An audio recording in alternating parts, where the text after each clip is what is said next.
Sekou Smith from NBA.com, the Hangtime Podcast, the Hangtime Blog. Out here with my main men's, Lang Whitaker of the All Ball Blog, John Schuhmann of NBA.com, my numbers man.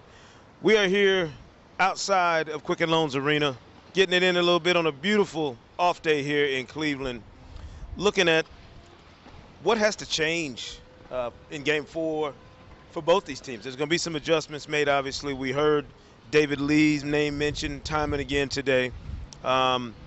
Is there a feeling that the Warriors have now found this little crease that allows them to get back into this thing and maybe slow the Cavaliers down in terms of momentum?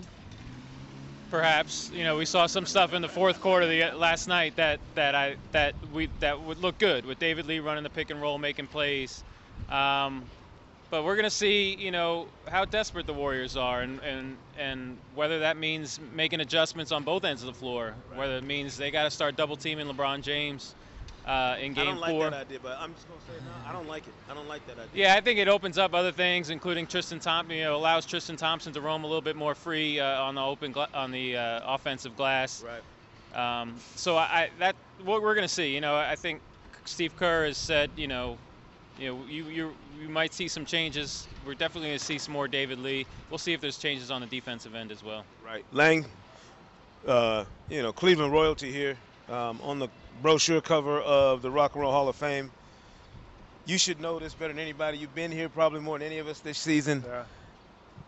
You saw the streets last night after the game. We walked through it, and I was thinking to myself, how much the fans here now. You get 2 games and you just start anticipating those next 2. Is that a dangerous thing for these Cleveland fans to do right now, assuming that they're going to keep doing this? I say you get a night. You get to have one night. And I mean, we walked out of the queue last night here, and this street behind us, every street was packed. People were celebrating, music, horns, everything. Let them have that. They've never had that before. They've never had a 2-1 lead in the NBA Finals. Same time, I was thinking about this today. The Warriors haven't lost 3 games in a row all season. They've tied their season high for losses now with 2. So history suggests they're going to bounce back in this next game. If you're the Cavs, I don't think looking ahead is a bad thing, because what they're doing is pretty simple. They bring the ball down, they give it to LeBron, they wait till there's 8 seconds left on the shot clock, and they take the best shot they can. And then on defense, they bang the Warriors around and hold them under 90 points. And they've got a formula, and it works. Yeah. I'm not sure that we've heard the kind of mea culpa yet either from the Warriors that I wanted to hear. Like, I've been wanting them to say, you know what, yes, we've been outplayed. We got to dig in. But I keep hearing this, well, we just got to make shots, or, you always have to make shots in the finals, but you have to ramp up your level of intensity for the finals. You have to play at that next level, like you mentioned, John, the urgency. A good friend of the league's has been tweeting and using social media, one Kobe Bryant, talking about the urgency or the lack thereof that he sees on one side, and the fact that the Cavaliers are playing with that. It's also, to me, I don't think it's lost on anybody that the one player with the most experience in this series is by far the most dominant player in this series, LeBron. And the Warriors don't have a guy with that kind of finals experience. I thought you were talking about Dellavedova. My bad. You mean the governor? Yes. Or the mayor, or whatever it is.